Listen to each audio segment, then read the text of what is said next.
Bonjour à tous, je m'appelle Corinne Frappin et je suis avocate au barreau de Paris. Le thème dont je souhaite parler aujourd'hui est le dépôt de garantie dans le cadre d'un contrat de location de logement. Le dépôt de garantie, vous le savez tous, est une somme à verser pour l'instant au bailleur et destinée à garantir l'exécution des obligations du locataire. Dégradation locative ou charges restant dues, par exemple, au titre de la taxe des ordures ménagères. Dans le cadre du bail d'un logement nu soumis à la loi de 89, dont l'application est obligatoire dès lors qu'il s'agit de la résidence principale du locataire, le dépôt de garantie ne peut excéder 1 mois de loyer. Dans le cadre d'un bail d'un logement meublé, c'est 2 mois de loyer au titre du dépôt de garantie qui est possible. On peut toujours demander moins, bien sûr. Le délai de restitution est harmonisé qu'il s'agisse d'un logement nu ou d'un logement meublé, à savoir un délai d'1 mois pour restituer le dépôt de garantie si état des lieux d'entrée et de sortie sont identiques. Si état des lieux d'entrée et de sortie ne sont pas identiques, c'est-à-dire que l'état des lieux de sortie fait ressortir des dégradations imputables au locataire, à ce moment-là, le délai de restitution du dépôt de garantie est de 2 mois. Déduction faite des réparations qui peuvent être imputées au locataire. Et si ce délai de restitution, 1 mois ou 2 mois selon le cas, n'est pas respecté, le dépôt de garantie restant dû au locataire est majoré d'une somme égale à 10% du loyer en principal pour chaque période mensuelle commencée en retard. Par exemple, la restitution des clés est opérée le 1er avril. État des lieux d'entrée et de sortie ne sont pas identiques. Donc, il y a un délai de restitution de 2 mois. 1er avril, donc 1er mai, 1er juin. Si au 1er juin, le dépôt de garantie n'a pas été restitué, déduction faite des sommes restant dues par le locataire, alors devrait être restitué non seulement ce dépôt de garantie, mais en outre une pénalité de 10% du montant du loyer en principal.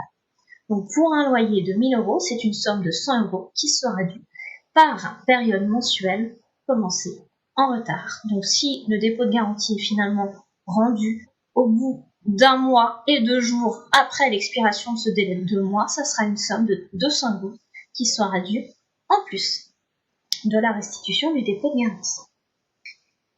Le député Michael Nogal a établi un rapport, loué en confiance, qui concluait, entre autres, une cristallisation de conflits sur les dépôts de garantie entre locataires et propriétaires.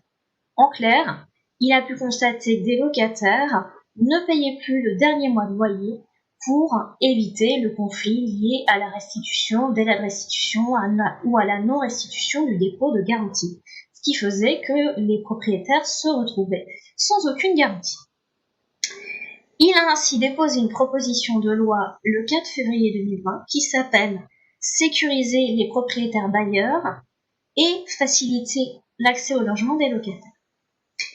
Il prévoit dans cette proposition de loi que le dépôt de garantie sera remis non plus au bailleur, comme on fait jusqu'ici, mais à un professionnel de l'immobilier qui procédera à la consignation de la somme.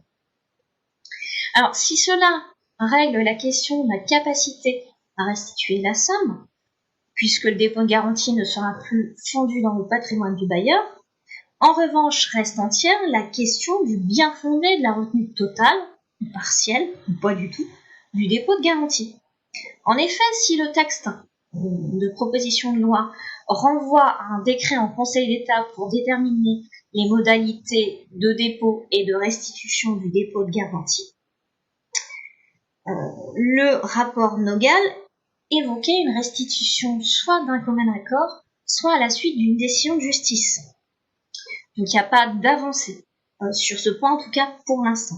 L'avenir nous dira donc si cette proposition de loi devient loi tout d'abord, et si elle devient loi, si elle aura une efficacité quelconque. Si cette vidéo vous a plu, n'hésitez pas à la liker, à la commenter, à la partager, ça me fera très plaisir. Si vous avez une question de nature immobilière, je suis joignable à mon cabinet au 01 53 31 32 34 ou via mon site internet frd-avocat.com. Vous pourrez y retrouver l'intégralité de mes vidéos ainsi que sur mon profil LinkedIn. Je vous remercie de votre attention.